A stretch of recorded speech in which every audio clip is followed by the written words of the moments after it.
The following is a production of DallasCowboys.com and the Dallas Cowboys Football Club. How about them Cowboys? Yeah! Go Cowboys! This is Talkin Cowboys. Streaming live from the Dallas Cowboys World Headquarters at the Star in Frisco. C.D. Lamb, touchdown. Parsons has sacked it. Prescott keeps it, and he bangs it in for the touchdown. And now your hosts, Isaiah Stanback, Patrik Walker, Josh Rodriguez, and Kyle Youmans.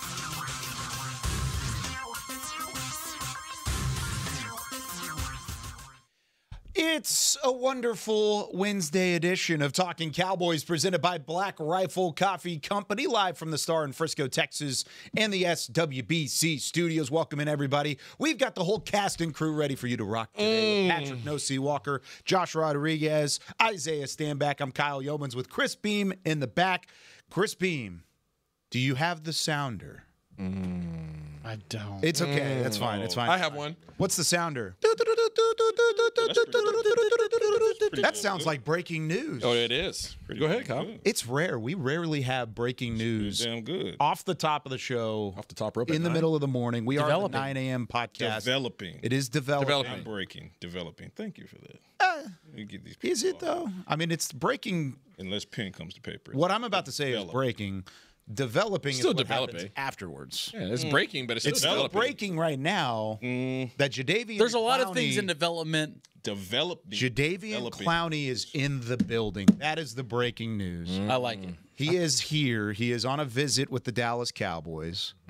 He just having breakfast, or No, he's having a workout. I thought it was No C, honestly, when I saw him originally. I was like, that looks like No C right there. He just hit the gym and grew You're a like liar, another but foot and a half.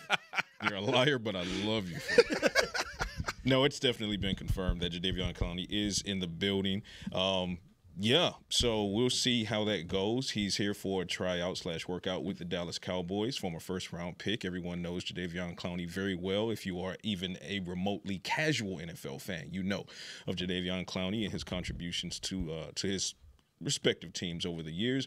Free agent right now, Cowboys, obviously, goes without saying. They move on from Micah Parsons, get Kenny Clark in the building, but they want to see, apparently, a veteran, a mercenary, if you will. if you will, a mercenary come in and help their young, budding pass rush. So we will see if they can come to terms on a deal with Jadeveon Clowney. Right now, it's just a conversation and a workout, and we'll see. We'll see. I mean, he's still got some tread left on those tires. I mean, he averaged, I think, 5.5, almost 6 sacks between the last two. See, actually, between the last two, he had 5.5 the year prior. He had 9.5 the year prior. Yeah, oh, better still. Yeah, he had 9.5 with Baltimore in 17 games. And he I had think 14 5.5 with 14 starts Carolina. with the Panthers. Yeah, so he still got some tread left on the tires, to say the least. And I mean, obviously, I'm with it. Goes without saying. The reason I say developing is because, again, if you know Jadeveon Clowney, then you know that you have to pay Jadeveon Clowney. If you know the Dallas Cowboys, then you know that typically that becomes a part of the talking points, right? So that's what I mean. It's definitely promising, optimistic. I love the fact that in the Schottenheimer era, they're going out and they're trying to resolve some things ahead of time. Last 4 seasons, 26 sacks. Is that good? that's pretty good for a guy that's 32 years old. Yeah. I would take 5.5 sacks.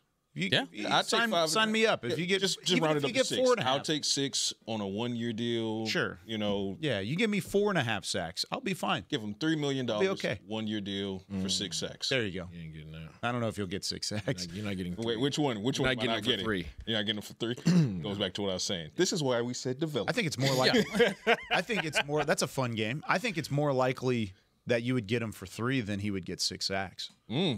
It's week. It's the middle of week 2 of the NFL season. What do you think? And he's still sitting in our building having breakfast at the training table. He's not a high commodity. That means nothing for a veteran. At 32 that means years old, nothing for a veteran. It means something. Especially when they're named Jadeveon Clowney. We just talked about yesterday. You want to make a show bet? Kyle, we just talked about veterans that are available for that are mercenaries. Okay, guys that are available sitting at the crib. Hired guns. Hired hitmen. Guys, those guys typically aren't on rosters week 1. Why? They want to feel it out. And the rule for week 2. Exactly. For veteran football players, if you're on your roster week 1, your whole season is guaranteed in terms of your contract. That's why some of these guys like him, are sitting at the crib up until week 2. So what would you think it would cost to snag a guy like that? I think probably you got to pay him probably 5. 5? Five. How about we split the difference? It's almost a mid. 4 and million a under. sack. 4 and under, 5, 4 and above. You and I make a show bet right now. Hey. Okay. 4 and under is my side. Hot sauce? 4 and above is yours. Hot sauce? That hot sauce. 5 with incentives? What is that? Oh no. Okay. No, so let's we're be not clear. counting- Let's no, be we're clear. talking base salary. Talking about base. Base. What goes Base. to the salary cap? Base. Not escalators. 3.5 base. Oh. With Well, then incentives. you're That's right not there. as- You're that's right the there same with thing. Well, no, it's not the same thing. I'm talking about potential. They're Cowboys. If they're talking able to pull this salary deal cap. off, Yeah. if they are able to come to agreement, he shows up, he's able to have a good workout. They say, you know what, yay, let's move forward. There's going to be incentives. You're dealing with the Dallas Cowboys, right? You're dealing with the Dallas Cowboys signing a veteran who's a mercenary. Okay, it's going to be incentive heavy. Yeah, performance-based. Yeah, it's going to be performance based. So with that being said, I'll stick with my 3 as Yeah, the base. I'm still right there. 1.25 incentives. Yeah. So 4.25 max value. And if there are incentives, I hope he makes them. And Yeah, you're max only out. making a position that already has like decent depth, arguably better, which is something that we haven't done in a while. Not decent depth with pass rushers. That's fair. that is I think your ends have a decent Yes. depth, but like you said, for that specific role Yes. that he brings, Correct. You don't have that player right now currently. But one thing so what do you know about Jadeveon Clowney? Well, you know that he's a large human being who's well respected. He's not what he used to be. So Much like myself. He's tall. He looked like he was in great shape, though. Yeah, he's tall, he's lanky, he's a big body, but he's violent. And I don't care what year you want to. I don't care what year you want to go point to. He is that. He's violent at the point of attack. He is going to pursue the quarterback with reckless abandonment. So, like, in terms of the energy and the culture that you're trying to create on this defensive front, he goes along with what you have out, and he adds a pass rush element, right? I think you have Marshawn Nealon, who's really he's a two-gap kind of guy, right? He's going to push the pocket type of dude. He's not really a true pass rusher. You have Dante Fowler, who's here to rush the passer, right? Coming off his 12.5 sacks from last year. Donovan Ezeraku, you draft him to be your pass rusher, but we saw how light he was last week and kind of got thrown around a little bit. It's going to take some time, right? So it's not to say he's not going to have an impact, but it's going to take him some time, right? Like, be realistic. You saw him versus ones last week, and as an ownership group and as a front office, you have to understand, okay, let's give this young man some time. Let's not put so much pressure on him to be our guy right now, opposed from Dante Fowler. So outside of those guys, you don't have a guy that you're like, yeah, that's my pass rusher in third down situation. So you need a guy that can go do that. Clowney will be situational, and he would be a great addition in that capacity. And I mentioned it a few minutes ago. I love the fact that, however you feel about the Micah Parsons trade, it's done. It's in the books. There it is. But when you look at Schottenheimer, he's not, and Will McClay, they're not resting on the laurels of, well, we know what Ezraku can be. We know what Sam Williams can be. We know what Marshawn Nealon can be.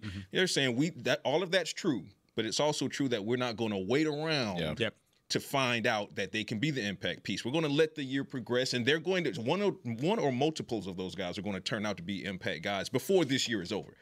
But why not bring in the mercenary that's proven and still has tread left? The devil you know. The devil. Well, also, best case scenario, right? You have these young guys that you're giving them time to develop, and you're hoping that they contribute in the way that you like them to earlier than later, right? But if the best case scenario is you bring in some veterans that are plug and play guys that can execute your game plan that you're trying to get accomplished, and then if your young guys come along faster than you were hoping, now you have waves of defensive linemen. And I keep going back to that, especially in this division. Your defensive line, you need 2 waves of defensive linemen. You need D ends that you can come in waves, and you need interior D linemen that you can have in waves. If you're able to do that in this division and in this game of football where the top teams are getting bigger and bigger and bigger at the offensive line position, you have a chance. The Philadelphia Eagles are big up front. If you want to talk about going outside the conference, the teams that you're going to have to face if you're able to get to the big show, those guys are huge. Okay, they're huge. Why did KC struggle last year? Why did they struggle last week? They got pushed. Because they're getting pushed around up front, right? The Harbaughs have figured it out. Like, this is our repertoire. We get big fellas up front that move people. whether it's Baltimore, or whether that's the Chargers. So teams are realizing that the trenches is where it all starts and ends. And we can obviously sprinkle in our position guys. You still need your skill guys and guys that go make plays. But at the end of the day, we control the line of scrimmage. Let me just ask you guys this really quickly. Jadeveon Clowney, he's a name that we all know. I think his name has a lot of pedigree behind it. I don't know that he's that player that a lot of people still think that he is. But my question is this indicative to you guys of a difference in planning for the Dallas Cowboys? Do you think they're coming into this season with a different mindset that they have previously? Because I haven't seen a move like this, particularly week 2, signing a guy that you obviously need. Yeah. I haven't seen this. Go back. I mean, we can go back into No C's repertoire. Go back into the history books since Schottenheimer has taken over. What moves have taken place here with the Dallas Cowboys? Yeah, trade for Pickens. That was a big one. Murray. Like, right off the jump. Yeah, you signed Kyrie Elam you signed trade. Murray. You trade for Kyrie Elam. Quite active. You trade Micah Parsons, which is an interesting deal, and then you turn around and get Kenny Clark in return, who is incredible in his one game. This is all this year. This is all Schottenheimer took in 25. over. Yeah, interesting. It is. It's a different mindset. Okay, yeah. And I think it adds to the little bit to the formation of 2025 was not what the Micah Parsons trade was for. But, oh, goodness, Kenny Clark comes in, and when he's on the field, the Cowboys allow 2.7 yards per carry. When he's off the field, it's 6.6 yards per carry. Sounds in that like first science. matchup. It is some science. It'll be on Big Facts later in the day as well. So when you talk about, yes, Kenny Clark showed up and it's like, oh, we have a legitimate defensive tackle. We just got to finish the pass rush, and all of a sudden our defensive line is still nasty, even without Micah Parsons. And I think that's the realization that's happening here is, hey, the defensive tackle room is much better than it was. Osa Odighizuwa in week 1, 4th highest pressure rate out of all defensive tackles in the National Football League. I like that. Then you have Kenny Clark right there. Then you had Solomon Thomas, who did some great things. He's a madman. You didn't even have Mozzie Smith active, and you can put him in the fold now that Perrion Winfrey's not in the fold, and he's on IR for 4 weeks. So you have depth at that room, officially, because of Kenny Clark and what he's done. Then you bring in a Jadeveon Clowney, add that to the depth that you already have at the edge rusher spot, and hope somebody, whether it's Clowney or somebody else that's on the field, can finish and tackle the quarterback and sack the quarterback. Then all of a sudden, I think we're looking at this defensive line in an entirely new mindset. Let me add some more science to the Clowney situation. This more proof that Clowney very much still has tread left on his tires. Even at 32 years old, let's say 31 last year. I just randomly went to Next Gen Stats. Shout out to Next Gen Stats. I chose a random game for Jadeveon Clowney for the Panthers. Just a random game. No rhyme or reason. Any old game. Any old game. Average get off in this particular game. This was against the Cincinnati Bengals and Trey Hendrickson. Okay, against that team. 0.76 average get off that game. 0.76 seconds is ridiculous in and of itself. This was a guy that was Still quick. 31 years old. And if you want perspective for that, Micah Parsons get off in the Packers debut was like 0.79. So slower. Jadeveon Clowney at 31 Interesting. had at least one game in which he was faster off the ball than Micah Parsons approaching peak levels. There's something left there. There's something. Little bit.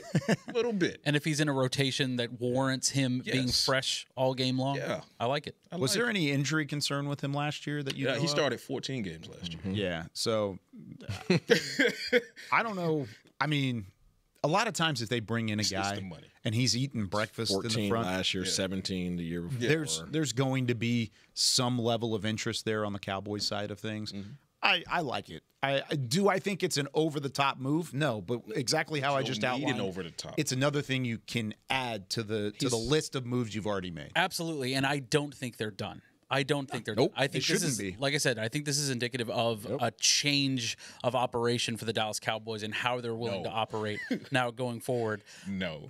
I feel you, Isaiah. We're not done here. Do you feel him? I feel him. Do you feel him? I love how You feel him? You feel him? the gentleman named Trell in the comments says, "Is Clowney the guy Isaiah was talking about? We should go get." It's not that but guy. I'll take him. Yeah, But I'll take him. we'll see what happens. No, I won't. I like the fact that he is potentially on the roster. All right. Keep the man buns coming. Wow. Keep the man buns coming. Okay, this will be one of those days. It's one of those days. All right, Isaiah. My, how forward of you. Welcome to the show, sir. My how forward. I'm glad we're all friends. At least, My word. At least buy me Standing dinner there. first. At least buy me dinner. I'm appalled. That's the one roster spot that's open now. The Cowboys. Yes, Cowboys have potentially filled. One open. We'll see whether or not something develops out of that story. But Jadeveon Clowney in the building today for a meeting with the Cowboys. A possible. Kyle, you guys are the same size, right? Yeah, easy. Yeah. Yeah, I don't know about that one. Yeah. All right. News and notes, Patrick. Anything else stick out? That wasn't news? Cowboys were off that was yesterday. the news. That was the news. Yeah, no, Cowboys were off yesterday. No transactions that are of note. They waived injured Christian Matthews, defensive back. They brought in late in training camp. Didn't have much of an impact. Wasn't able to practice much. Dealt with some injuries, and now he's been sent to free agency with an injury settlement. And just outside the building, for those that were wondering, two former Cowboys draft picks found a home. We talk about the Panthers and Jadeveon Clowney potentially arriving from the Panthers. Well, the Panthers did sign Israel Mukwamu to their practice squad, and Deuce Vaughn lands with Deuce. Good for Izzy. And Deuce Vaughn lands with Sean Payton. Yeah, buddy. And the Broncos. That's huge for him. And guess who else is on the staff with Sean Payton? Darren Sproles. I was about to say Sproles is on that Sproles staff. is there as well. Wow. So that might be the perfect fresh start. That's for Deuce. awesome. A fortuitous arrangement. I like that. That's freaking awesome, dude. I I'm love happy that for for him. Deuce. I love Yeah. that for him. So two guys who deserved a fresh start somewhere, they got it. Izzy He's- Mukwamu and Deuce Vaughn. Deuce is we going to didn't have a get to- successful career, man. I just He just needed the right system. He needed the right system. Sean Payton and Darren Sproles. Well, and remember Sproles. How much does there was so Sproles much have a comparison. There was so much of Yeah, comparison. Sproles is Smaller basically- running back, guy with a similar skill set, coming out Strong. of Kansas State, strong, built back. He took like 3 years or 4 years to find his groove. That's part of why I think Dallas was so reluctant, apart with the Everybody doesn't know Chris how to use Vaughn you. conversation. But they loved Deuce. They loved who he was as a person, as a worker, work ethic. All of those things check the box. I agree with you. I think there just needs to be a spot for Deuce. They need to have him sort of premeditated in using him in the offense. They need to have a plan for him. And I don't think either McCarthy definitely did not have that in mind. And I just don't think as we've gone along, bringing in new running backs, I don't think that was the system that fit, that suited him best. To your point, who better to know what to do that's awesome. with Deuce Vaughn than Darren Sproles? How cool is that for him to have him even as a mentor? Yeah. That's It is really cool. That's the gold standard. Who are you in the NFL? Well, there was one guy that was like me. Oh, who is that guy? Oh, he's my coach. He's your awesome. coach. He's your coach. And your head coach kind of knows how to coordinate. Been through the same sort of deal. With running backs who can operate in Just the genuinely happy for the guy. I know we're talking about the Broncos right now, but I don't care. He's No, we're happy not for the talking about guy. Broncos as much as we're talking about Deuce. fair. And Once a Israel Cowboy, always a Mukwamu. Cowboy. Yeah, and I looking still, at the I'm not comments right now. They're like, Yeah, and Israel Mukwamu, that was still Oh, a shocking one. Not shocking. Well, it was surprising. That's the better word. It was surprising that he didn't make the 53. I'm not going to say shocked, but I was surprised. Remember, Sean Payton did coach Darren Sproles too during his time in Exactly. New Orleans. So Boom, boom. been around it. Question. Answer. The Matthews settlement. Was he? He wasn't on active. He wasn't on 53, was he? No. Okay. No, he started on reserve. Got you. Okay. That didn't count as a spot or anything. Not at all. All right, when we come back, it's time to turn the page to week 2 of the NFL season. The Cowboys taking on the New York Giants on Sunday, noon kickoff on Fox. Because it's Wednesday, if you're new to Talking Cowboys, every Wednesday we preview the Dallas defense. That's right. Taking on the opponent's offense. So we'll break down this Matt Eberflus defense for the Cowboys taking on Russell Wilson and the Giants offense, Matt Nabers and company. Isaiah's got his Techno Bowl shirt on. It's got that touchdown Cowboys. Who is that underneath? Is it Michael Irvin? Mike. It's Mike. Mike? I It's thought it was Mike. Emmett. Okay. Mike's on the shirt. We'll talk about the defense when we come back with more Talking Cowboys right after this. Did you run diagonal? Every day begins with a promise to work hard and to build a future. That's why we're here, providing the tools, expertise, and John Deere equipment you have relied on for generations to help you get the job done right. We're with you. That's our promise to you, because no matter the project or the challenge you're facing, We're with you. We're united. If you're looking for fresh American roasted coffee that gives back, you need to head to your local grocery store and pick up a bag of Black Rifle coffee. That's right, America's coffee is now available in the coffee aisle of a grocery store near you. Black Rifle Coffee Company is veteran-founded with a mission to give back to those brave men and women who have served our nation. Every bag, box, or can you purchase helps support that mission. Head to your local grocery store and roast yourself some Black Rifle coffee today. How's it going? You see that Cowboys game? Oh, I watched. Been seeing some good things. Totally. They have some talent. Yup, some great talent. And they got some fight. Hoping this is the year. Me too. Oh, I'm Cody, by the way. I'm Travis. Nice to meet you, Travis. Go Cowboys. Go Cowboys! Make a new friend based solely on their shirt choice. What would you like the power to do? Bank of America, the official bank of the Dallas Cowboys. Copyright 2025 Bank of America Corporation. I'm home. Hey, Mom, before you ask, I've done my homework and the dishwasher's unloaded. Nice. Hey, can you... Hey, hon, yes, I've got the finale ready to play. Here's your wine. Wow. Isn't it nice not having to ask? We think so. That's why if there's a network interruption, AT&T will proactively credit you for a full day of service. Guaranteed. Credit for fiber downtime lasting 20 minutes or more, or for wireless downtime lasting 60 minutes or more caused by a single incident impact 10 or more towers. Restrictions and exclusions apply. See att.com/guarantee for details. Back to Talkin Cowboys.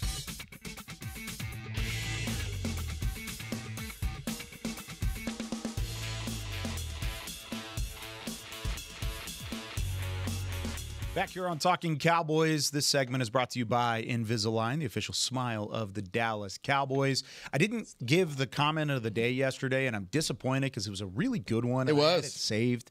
A. Canales on the YouTube channel said, took PTO just to watch this show live and still missed 39 minutes of it. It's kind of funny how life works on you sometimes. But appreciate you taking PTO, and I don't know if he's watching live today because he took PTO yesterday. But, hey, if you're watching after the fact, thanks for watching. Thanks for loving on the show and loving on the podcast. If you're going to take PTO to watch this show, it needs to be a Say It With Your Chest Friday, I think. I feel very confident in saying that. Unless your favorite day of the week? Huh? Is that your favorite day of the week? It's my favorite episode of the week. Yeah, absolutely. Unless he was planning to get on the phone and he missed the opportunity. Yeah, to that's true. Phone. Mine is talking Tuesday. I love Talking Tuesday. All the days have their different pros and cons. Right? I teased it in the last segment, but there's a formula to this whole thing. Tuesday is Talking Tuesday. Hello, QB Vision. Monday's the reaction day, of course, after the game for the most part. Of course, this is all thrown off if we play on Monday or Thursday. Right. But Tuesdays, usually Talking Tuesday. Wednesday, we preview the Dallas defense versus the opponent's offense. Thursday, you flip it. Dallas offense versus the opponent defense, and we have the QB Vision segment in segment 2 is usually how we kind of roll with that. And then Say It With Your Chest Friday is a hodgepodge of whatever the biggest storyline, biggest topic, biggest pressing need. We'll play some games, we'll have some fun, and we'll say it with our chest. I love it. They all have their own little appeal to me. I just want to thank you for using the word hodgepodge. I don't think it's utilized enough, just in life in general. What? That's also an excellent rundown for anybody that's new to Talking Cowboys, you know? Yeah. Because, like, you imagine there are, we have our people, our faithfuls that have been here for a long time, myself included. I've been listening to Talking Cowboys for years. But then you have people that are probably just now, like, figuring out, like, oh, wait, the Dallas Cowboys do 9 shows a day. Let me check these out. And it gives us some level of rhyme and reason to keep a consistency throughout the year. We're going to have different topics of conversation, but at least kind of the structure of it all. Yeah, Wednesday's breaking news day. We'll always have breaking news for you. Right here, off the top of the show on Guaranteed. Wednesday. All right. Cowboys defense taking on Russell Wilson and the Giants offense. Coach Schottenheimer was asked about it the other day because of his relationship with Russell Wilson during their time in Seattle. What does he do best? He said he's one of the best deep ball throwers that he's ever been around. Yep. Can he still do that? Yes. You think so? Yes, I know so. Yeah. What about with the weapons that he has around him? Guys like Malik Nabers, who's starting to become one of the elite receivers in the NFL. Yep. You think he can do it there in New York? Yeah, the Giants have the skill position weapons in terms of the receivers. There's no question about that. Their receiving core is respectable to me. You start talking about Malik Nabers, he's a dude. You go back and watch his game from last week, he was routing people up. His routes are nasty, and they're very very discreet, like his nods and the way he stems his routes. Like there's not a lot of indications, not a lot of indicators for the opposing defense and secondary to kind of tip your hat as to what route he's about to run. Like he's very good at running routes. Darius Slay's respected. Wan'Dale Robinson, I think, is one of the more underrated receivers in the league. I think he does a good job running routes. In terms of Russell Wilson didn't have a shot last week. No. Everybody's coming after him and saying, put in Jackson Dart. And I know Jackson Dart had a great preseason and all that jazz. But Russell Wilson, if you go back and watch the film, Russell Wilson, the balls that he had time to throw was still accurate. Russell Wilson still had the velocity. Russell Wilson still put the ball on the money. Majority of that game, the defensive line of the Washington Commanders literally held up the face of the Giants' offensive line and slapped them all day long. The left tackle needs to go see the priest and talk and everything else because oh my goodness, he was so bad. You're talking about, it's not Thomas, right? Andrew Thomas is out. They're trying to get him back right now. I think it was Hudson or something like that. Yeah, James Hudson. Listen, the offensive line is bad. Their running attack is bad. Their pad level is very vertical. They're not getting any push. There's pretty much a stalemate at the line of scrimmage, if not getting pushed backwards. They're not getting to the second level. Their pass blocking is abysmal. It's really bad. Their timing seemingly is off. The tight ends can't block. The tackles can't block. And Russell Wilson just had zero time. But when you look at the routes, the routes were there. Conceptually, what they're trying to do offensively when they're spread out, I like their routes. I like their concepts. When they're in condensed sets, I think it gets very convoluted for them. They try to run some stuff down in the red zone with condensed splits. They try to run little bunch sets, things that are close to the tackle box, and the spacing is just not there. The routes are on top of each other, and defenders are all in the area of the receiver. So I think their condensed sets, though they like to try to get to those, I think they don't have it figured out yet in terms of spacing and timing. But when they're spread out, those guys, they're getting to Daboll's system, and those guys are getting open, but Russell Wilson did not have the time last week. He did not, and in terms of that, obviously, Russell Wilson can still cook. I genuinely believe that. He doesn't have any time to throw the ball. And even when he does, he doesn't have enough confidence in his offensive line to stand in the pocket because he feels the pressure coming when it's not even there. Mm-hmm. He expects ghosts. It's crazy, man. That's pretty bad. Their rushing defense, 30th in the league last year, doesn't look to have improved by any stretch. They had 13 plays in the red zone, 11 of which were inside the 10-yard line, led to 3 points. Yeah, it was bad. That is really bad. And when you have a 1st and goal from the 1-yard line and your first play, Brian Daboll, your first play is a gimmick trick play to your backup right tackle. That is a problem. That is indicative. That is saying I don't trust my offensive line to get me 1 yard in 4 tries. Wow. Listen, Russell didn't have time on that one. And we're talking about. And what do you need on a trick play to make it happen? Bro. You need time. And we're speaking generally as far as saying Russell Wilson didn't have time. And I know a lot of fans, they hear that and they say, okay, well, what does that mean? Let me tell you what that means.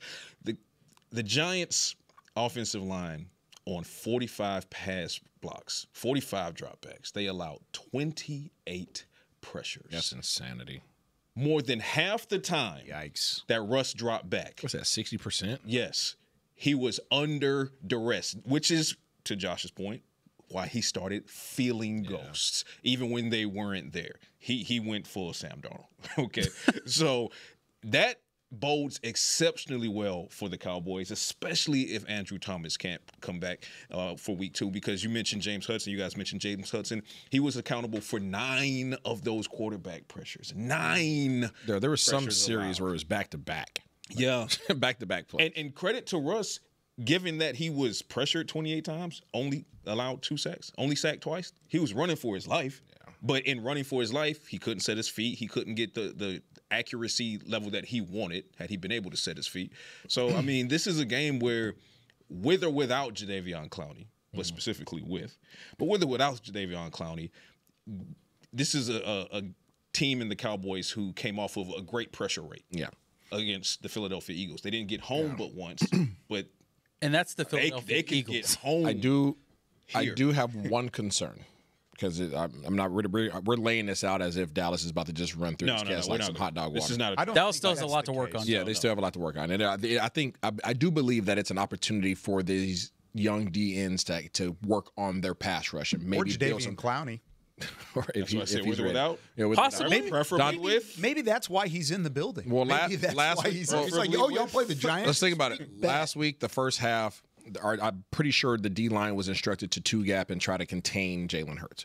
They weren't pass rushing. The second half, you saw Dante Fowler start. You remember me in the middle of the game, I was like, why are these guys not rushing the passer? Like, they're running right down the middle of these guys. They're not picking a shoulder. Well, and you were mad at how much he pinched in, too. And you go back and watch on the film. Watching it live, it was bad. Watching it on the film, he's being pushed inside almost every play. Well, it's frustrating, right? You're a pass rusher. It was a rough week one for You're a pass rusher, and you're being told to not pass rush. Like, instinctively, you're going to be like, oh, let me get to this quarterback. And then you go to do that, and you're like, crap, I'm not doing my assignment, right? And you get screwed. So, but in the second half, you started seeing Dante Fowler especially and Donovan Ezeraku, they were being allowed to do their pass rush, and they started picking one side of the tackle instead of going down the middle of the tackle, and they started getting some pressure. So it's not as if Dallas can't rush the passer. It's just I believe they're being instructed not to be a focal point there. But my bringing that up because the times that Russell Wilson was able to have some time and was able to pick apart the defense a little bit was when the Washington Commanders were playing zone. When the Washington Commanders were playing zone and the New York Giants were not in condensed sets, Russell Wilson was decisive. He was quick. The ball was out of his hands. You can tell confidence that he understood what the zone was, where the ball was supposed to go with that particular concept.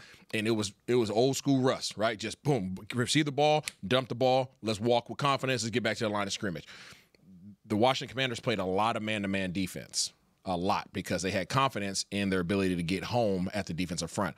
Last week, Dallas didn't show hardly any man-to-man, if at all. I have to go back and look. So I am interested to see if Matt Eberflus enacts man-to-man defense, because we did not see that last week, and that was partially scheme. Well, you simply can go 1v1 and win this game. Yes. They don't have the personnel to beat you in that if you're just going man-to-man. Like I said, or like you said, if you're incorporating more of a blitz package with Eberflus, which you can do if you want to disrupt them early and often, I think that's a great idea. I think if you incorporate the blitz very early on, you're going to have success. Yeah. I want to know what this secondary is in man. We don't know. We don't know how healthy Trayvon Diggs is and his ability to guard in man. We don't know how confident Deron Bland is and his ability to guard in man. We don't know Kaiir Elam in a game situation in man. We don't know. We saw them in zone last week, and they were very, very effective. And that's what I was going to – but I want to see it in man. That's what I was going to point at, because I understand the concern or the intrigue for you seeing Russ having some success against the zone that was run by the Commanders. We said this coming out of the Giants game, not the Giants game, I'm sorry, the Eagles game, wherein now we know that the Cowboys secondary can play an elite level in zone versus multiple actual weapons. Facts. A.J. Brown, Devontae Smith. Super Bowl champion weapons. Right. Those three guys plus Jalen Hurts throwing the ball. And a Goddard. And Goddard, right? So when you look at the Commanders, they don't have that artillery. The Giants? Oh, when you look at the Giants, they don't have that artillery, right? They have Malik Nabers. They have three solid receivers. Wan'Dale Robinson can play some ball. Yes, he can. But is he Devontae Smith? It's not the same, though. No, it's not the same. He's not. They don't have the same caliber weapon at tight end either. So if you're going to switch to man for this game because you believe that Trayvon Diggs, and Jerry Jones said it on 105.3 The Fan, he believes that Trayvon Diggs is capable of being fully unleashed now. Okay? If that's the case, you're talking man coverage with Trayvon, Kaiir, and then Deron. Again, the Giants don't have the personnel to match up against that. And then combine that with the fact that the offensive line for New York simply cannot stop a runny nose, right? So the pressure is going to be there. So this is a perfect game to be able to be in man coverage, right? I want to see it. Because it's short in the coverage windows. Can I add some numbers to this conversation here? I like numbers. These are good numbers, too. Cowboys utilized in 2024, so this is last season, different coordinator, keep that in mind. They still utilized more than 80% of opposing dropbacks in zone coverage. They were in zone coverage for more than 80% of the time all the way throughout 2024 in that spot. And they had in every game, they had more than 50% in zone coverage, except for one game, and that was Week 11 against the Texans, who have some weapons in their own right. Last week, you talked about it. You said they used a lot of zone. You didn't see any man. It's because they didn't play man. Yeah. The Cowboys deployed zone coverage in every single one of the 33 Jalen Hurts dropbacks in their Week 1 loss to the Eagles. Only the second team to do so in a game since the start of the 2024 season. The Bills did it in Week 13 last year, and that was the only other time that a team in the entire NFL has only used zone. And I get it. It was a matchup thing. You're going to see it because of the way that the Philadelphia Eagles run their offense and the way that they have the weapons on the outside. I don't know if even with the matchup against the Giants, we're still going to see a whole lot of man, just because traditionally this group, this personnel package used zone last year. They've only used zone this year. Why change it going into another week? Because and the reason why, I guess, is because Russell Wilson knows how to read a zone and he can pick it apart. Correct. That's one part. But at the same time, I don't think it's going to be a huge discrepancy. I do think this will be. Do last year? I was going to say I think this is. We're right here. Yeah. I think this is going to be a huge test of. Will Matt Eberflus quite literally tailor his game plan on a week-to-week basis? Good question. Which you might. And that is I'm right there with Isaiah on that particular point, because I see the numbers. I understand. That was Zimmer last year. That was Dan Quinn in years prior to Zimmer. We don't know what Eberflus looks like. What we had just saw was Eberflus look at how Vic Fangio, not Fangio, but how the Eagles, just say the Eagles, how they were able to take advantage of the Cowboys with their personnel set, right? Their offensive personnel set. A lot of that was against man coverage. Eberflus said, the hell with that. What would you rather have? Would you rather have a D coordinator in Matt Eberflus that changes from week to week based upon his opponent, or would you rather have him have his base defense like trying to beat us? No, Matt Eberflus. That is what has killed us so much in the past. I want someone that is malleable, that is able to look at the guys across from you and say, well, that's not going to work this week. We need to change things up. And it's something that he even did in the second half last week. Change it up.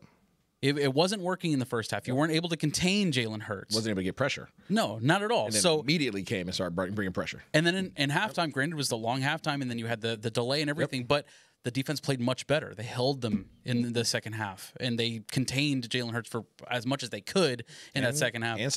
And Saquon. I mean, it was crazy. I mean, I want that. I want someone that's malleable enough. And it also makes it very difficult for the opponent you have coming up next week to be able to settle in and say, well, they have these tendencies. Well, if your tendency is to adapt every single week, what are you giving the next opponent to study? What is your tendency? Here's the numbers from Eberflus last year prior to being fired by Chicago, and he was the defensive play caller, so keep that in mind. Bears defense played zone coverage on 78% of opposing dropbacks that last season, the 9th highest rate in the NFL. Only the Cowboys and Seahawks have allowed a lower passing success rate when playing zone coverage than the Bears this season, and that was in 24. Okay. So he likes zone. He's going to play a lot of it. But it's not one specific type of zone. It's different types of zone. He's going to mix and match and disguise and throw different wrinkles into the whole thing. It'll be interesting to see if they utilize any kind of man going into this. Which is it's awesome if you have a pass rush. Yeah. If zone defense, when guys can play zone and understand zone and play with each other, play to each other's what's the word I'm looking for? Strengths, right? And you're okay passing off zones. Like, hey, this is my area. I'm passing it off to you now, Kyle. You're passing it off the pad, passing it off to Disco. When you can do that, it's awesome because it makes it very difficult to find passing lanes. If somebody's always coming into a zone when you're running a route, if you can have a pass rush with that, it makes it almost impossible for opposing offenses to have success throwing the ball, which is why when you start seeing people come in the building, you need somebody to go get the quarterback. And I know people in the chat are going to be like, well, you let the best guy in the league out the building. Understand. But what can you do with that? Like we always said, that's a great move if you use the space, if you use the picks to go out there and make your team better across the board. If Dallas Cowboys can elicit a pass rush without the necessity to blitz while running zone collectively and getting better every week at their zone coverage, it is going to be difficult for opposing offenses to throw the ball. That's how the passing game looks going into this Week 2 matchup. When we come back, we got to talk about the run defense and how they may fare against Russell Wilson. The Giants run the ball? Is he still mobile enough to run the football? When we come back right after this. But Kenny Clark. I'm home. Hey, Mom. Before you ask, I've done my homework and the dishwasher's unloaded. Nice. Hey, can you... Hey, hon, yes, I've got the finale ready to play. Here's your wine. Wow. Isn't it nice not having to ask? We think so. That's why if there's a network interruption, AT&T will proactively credit you for a full day of service, guaranteed. Credit for fiber downtime lasting 20 minutes or more, or for wireless downtime lasting 60 minutes or more caused by a single incident impacting 10 or more towers. Restrictions and exclusions apply. See att.com/guarantee for details. If you're looking for fresh American roasted coffee that gives back, you need to head to your local grocery store and pick up a bag of Black Rifle coffee. That's right, America's coffee is now available in the coffee aisle of a grocery store near you. Black Rifle Coffee Company is veteran-founded with a mission to give back to those brave men and women who have served our nation. Every bag, box, or can you purchase helps support that mission. Head to your local grocery store and roast yourself some Black Rifle coffee today. Welcome back into Dear Doctor, the show where I answer life's questions with an ice-cold can of Dr. Pepper. Sheila, let's hear from our next caller, would you? Dear Doctor, my friend supported me during a tough time, but what's the right gift that says, thanks for being a shoulder to cry on? Okay, this one's easy. I say give her a delicious Dr. Pepper. Nothing says, thanks, girl, better than a one-of-a-kind soda. Yes, any Dr. Pepper flavor will do. Now, just a reminder that I don't need to be a real doctor to know that Dr. Pepper is the one you deserve. It's the official men's skincare brand of the Dallas Cowboys, Jack Black. And right now, Cowboys fans can get 15% off their $75 order. Plus, because every deal needs a playmaker, your order will include a free 5-piece skincare set and free shipping. The Jack Black Playmaker is 4 of Jack's favorites and a full-sized intense therapy lip balm. Make a play for the Playmaker at getjackblack.com/Cowboys with the code CowboysVIP. That's getjackblack.com/Cowboys with the code CowboysVIP. Back to Talkin Cowboys.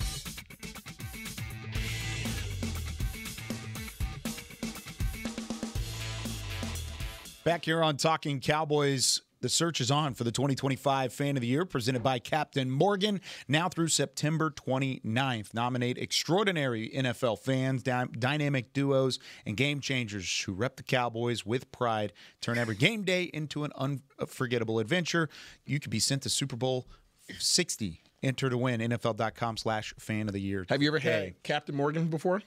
Don't ask me questions you don't want the answer to. Just saying, Kyle. Do you drink it with your leg? Doing the Morgan stance is the question. Yeah, every time. Every time. Yeah, every So you have. Stop. Right here. High five. Now, ask me if I've had it within the last 24 hours. No, I'm not saying that. Kyle. I'm not. I would never do that to you. I would never, because I've got Talking Cowboys. Are you potting under the influence?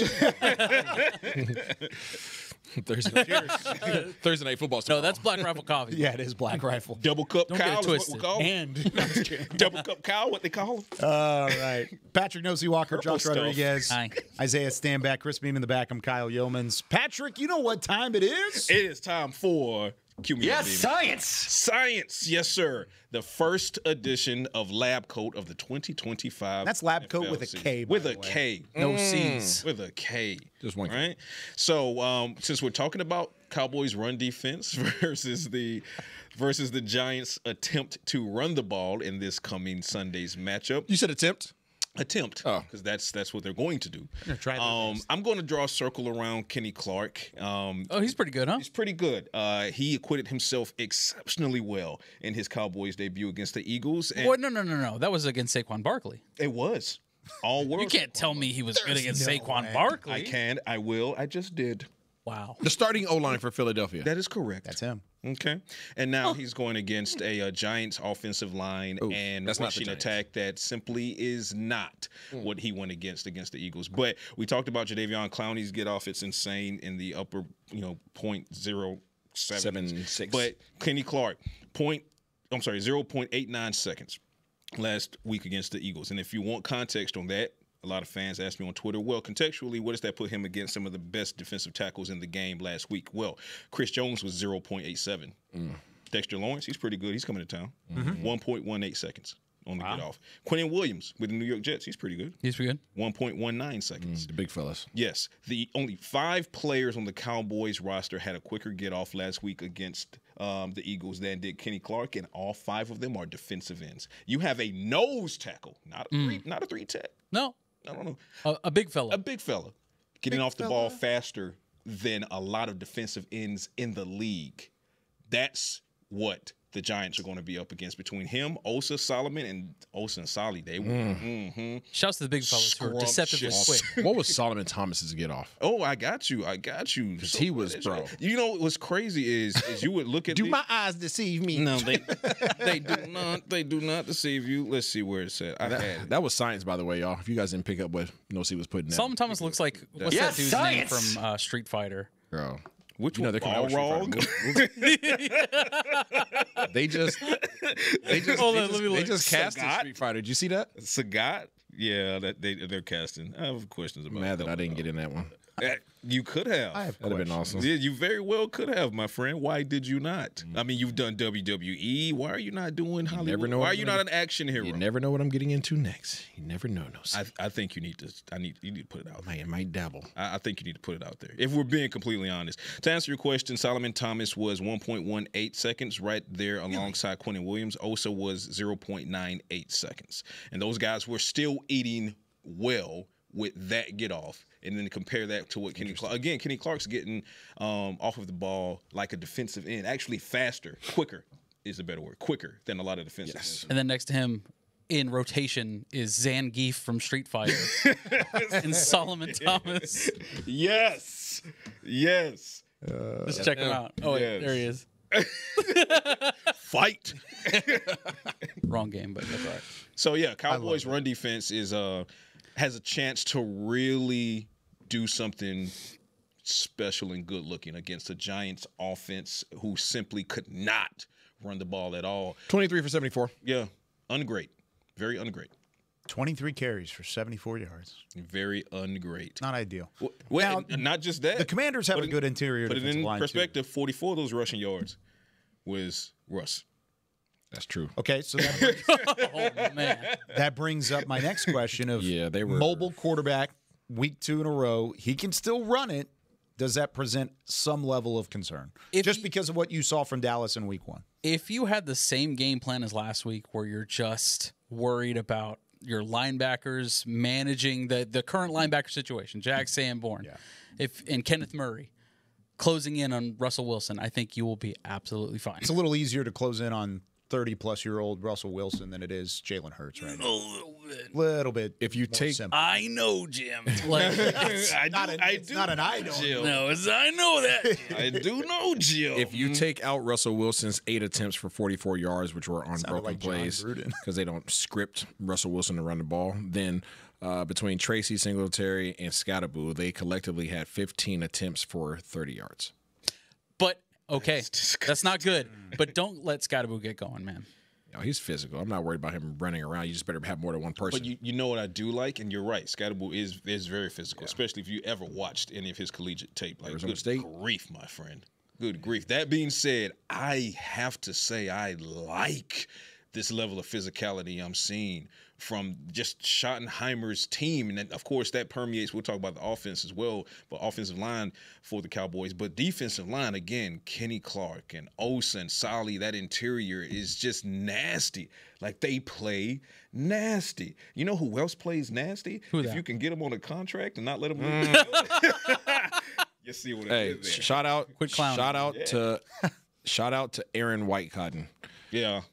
Like, we cannot blow by the fact that these position coaches are going to have a tremendous impact on the identity of these position groups and the culture of this team. Like, we talk about players all day long. You know, we talk about the head coach or even the coordinators, right?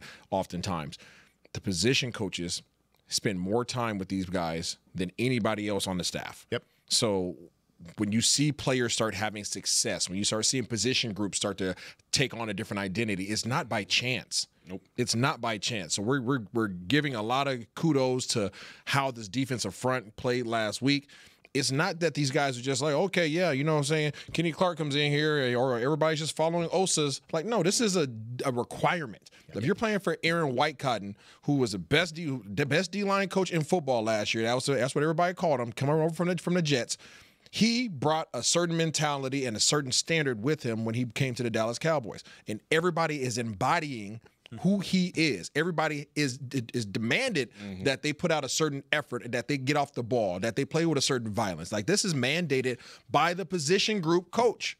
And people need to understand that is not by chance. And the Jets missed Aaron Whitecotton last week. They definitely did. And it throws me all the way back to training camp as we wrap up the show here. It throws me all the way back to training camp. There was a mic'd up segment with Brian Schottenheimer. One of the conversations he had was with Coach Whitecotton. He said, man, their media's playing you up. They love you. They love what they've seen so far. And this was midway through training camp. What did he say, Kyle? He said, we haven't played anybody yet. He said, there's no reason to build me up yet. I love that mentality, by the way. He said, they haven't played anybody yet. You know what? They played somebody. They look pretty damn good. And I think there's one step in the right direction, and we'll see what Whitecotton can continue doing as we go along here in this 2025 season. We're not clowning around. No, not at all. Not today, baby. When we come back tomorrow, we'll have some QB vision. We're going to preview the Cowboys offense versus that Giants defense, see how Dak Prescott in that passing game can get going and keep it going against the Giants in week 2. For Patrik Walker, Josh Rodriguez, Isaiah Stanback, Chris Beam in the back, I'm Kyle Youmans saying so long from Talking Cowboys. We'll see you tomorrow. We the best. This has been a production of DallasCowboys.com and the Dallas Cowboys Football Club. How about this, Cowboys? Yeah!